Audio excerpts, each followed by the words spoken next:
अस्सलाम वालेकुम। हम रेडियो पाकिस्तान काकुल से मुखातिब हैं। अफवाज पाकिस्तान के शोबा ताल्लुकात आमा से हमें नए पाकिस्तान के फ़ायदे आज़म के 14 नुकात जदीद मौसूल हुए हैं। आइंदा इंतखाबात में उम्मीदवारों के लिए काकुल क्वालिफाइड होना लाजमी करार दिया जाता है। इलेक्शन कमीशन में सिर्फ काकुल के कमीशन अफसरान की तैनाती होगी।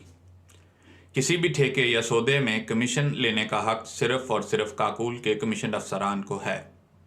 इंतखाबात में भारी अक्सरियत सिर्फ अस्करियत के हमायत याफ्ता उम्मीदवारों को हासिल होगी।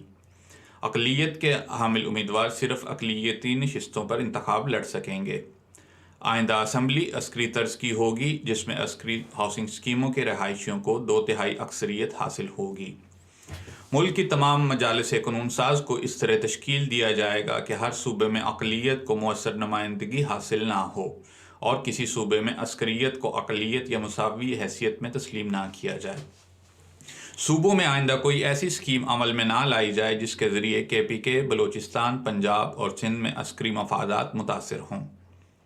सऊदी और तुर्की रस्म व रिवाज, इबादत, तंजीमों, इज्तिमा और ज़मीर की आज़ादी सिर्फ़ और सिर्फ सरकारी देवबंदी और वहाबी मज़हब को हासिल होगी। काकुल को पाकिस्तान के नए सूबे और दारुल हुकूमत की हैसियत दी जाती है।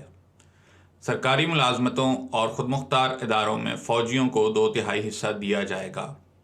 आइन में अस्करी, सऊदी और तुर्की सकाफ़त, तालीम, ज़ुबान, मज़हब, कवानीन और उनके फ़लाही इदारों के तहफ़्फ़ुज़ की ज़मानत दी जाती है।